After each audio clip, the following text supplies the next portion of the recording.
மயிலாடுதுறையில் உள்ள send balls பெண்கள் மேல்நிலைப் பள்ளியில் 1982 ஆண்டு முதல் 2010 ஆண்டு வரை கல்வி பயின்ற முன்னாள் மாணவிகளின் சங்கமம் கொண்டாடப்பட்டது.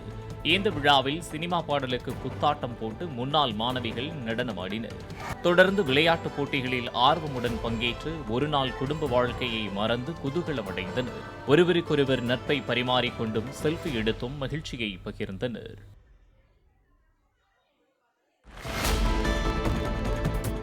இலங்கை யாழ்ப்பாண மாவட்டம் தென்மராட்சி பகுதியைச் சேர்ந்த 60 வயதான செல்லையா திருச்செல்வம் 1500 கிலோ எடையுள்ள வாகனத்தை தனது இரு காதுகளால் கட்டி 100 மீட்டர் தூரம் இழுத்து சாதனை படைத்தார்.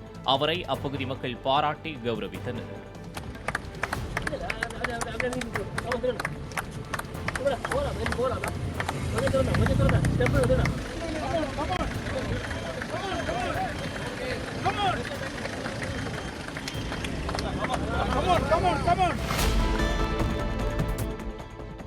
பிரபல நடிகை பாவனா தனது சமூக வலைதள பக்கத்தில் அநீதி எங்கு நிகழ்ந்தாலும் அந்த பிரச்சனையை அதன் உண்மை தன்மையை ஆழமாக புரிந்து கொள்ளும் திறமை வேண்டும் என்ற ஷேகுவீராவின் வாசகத்தை மேற்கோள் காட்டி குறிப்பிட்டுள்ளார்.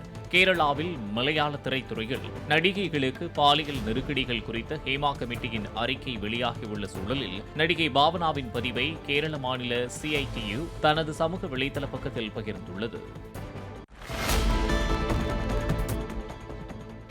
நாமக்கல் மாவட்டம் பள்ளிப்பாளையத்தில் புலம்பெயர் தொழிலாளர்களை கொண்டு அரிசி மூட்டைகளை இறக்குவதால் தங்களுடைய வாழ்வாதாரம் பாதிக்கப்படுவதாக கூறி உள்ளூர் மூட்டை தூக்கும் தொழிலாளர்கள் அரிசி கடை உரிமையாளர்களிடம் வாக்குவாதத்தில் ஈடுபட்டனர். பலமுறை எச்சரித்தும் இதே போக்கு தொடர்வதாக கூறி தொழிலாளர்கள் வாக்குவாதத்தில் ஈடுபட்ட நிலையில் இரு தரப்பினரையும் காவல் நிலையத்திற்கு அழைத்துச் சென்று போலீசார் விசாரணை நடத்தினர்.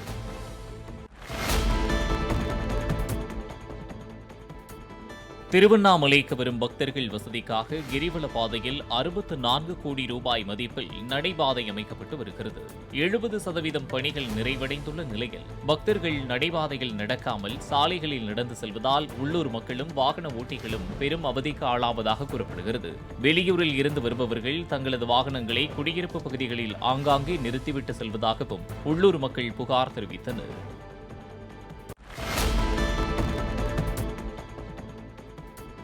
ஈரோடு மாவட்டம் கோபிச்செட்டிப்பாளையத்தில் சண்டே கிரிக்கெட் கிளப் சார்பில் நடைபெற்ற போட்டிகளில் வெற்றி பெற்றவர்களுக்கு முன்னாள் அமைச்சர் KA செங்கோட்டையன் ரொக்க பரிசுகளையும் கோப்பைகளையும் வழங்கினார். அவரும் மைதானத்தில் இறங்கி கிரிக்கெட் விளையாடி மகிழ்ந்தார்.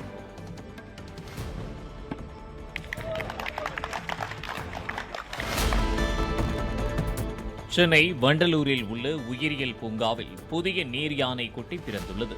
ஓரிரு நாட்களில் பொதுமக்களின் பார்வைக்கு விடப்படும் என பூங்கா நிர்வாகிகள் தெரிவித்துள்ளனர்.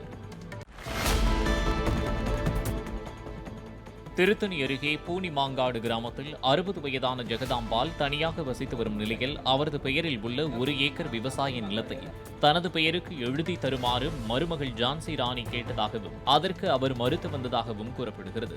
அந்த ஆத்திரத்தில் உடல்நிலை சரியில்லாமல் இருந்த ஜெகதாம்பாளை மருத்துவமனைக்கு அழைத்துச் செல்லாமல் இருந்த ஜான்சி ராணி மாமியாரை கொலை செய்தாவது நிலத்தை அபகரிக்க முடிவு செய்து தனது சொந்த ஊரான கள்ளக்குறிச்சியிலிருந்து சீனிவாசன் என்பவரை வரவழைத்துள்ளார். உறவினர் என்று கூறி ஜெகதாம்பாளுக்கு உதவிகள் செய்வது போல் சீனிவாசனை பழகவிட்டுள்ளார். நேற்று யாரும் இல்லாத நேரத்தில் சீனிவாசன் ஜெகதாம்பாளின் கழுத்தை நெறித்து கொலை செய்ய முயலவே அவர் கூச்சலிட்டதால் அக்கம்பக்கத்தினர் சென்று காப்பாற்றியுள்ளனர்.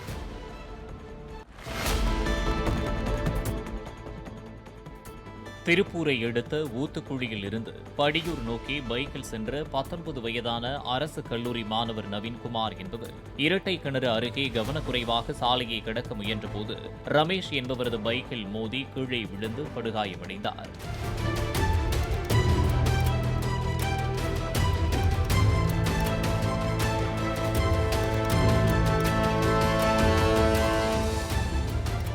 உயிருக்கு ஆபத்தான நிலையில் திருப்பூர் அரசு மருத்துவக் கல்லூரி மருத்துவமனையில் அவர் சிகிச்சை பெற்று வரும் நிலையில் போலீசார் விசாரித்து வருகின்றனர்.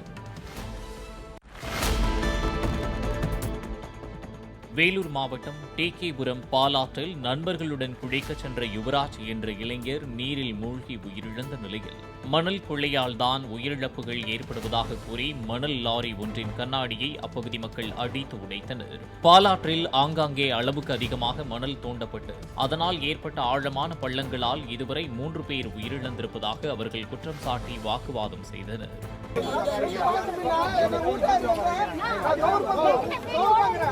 கூட்டி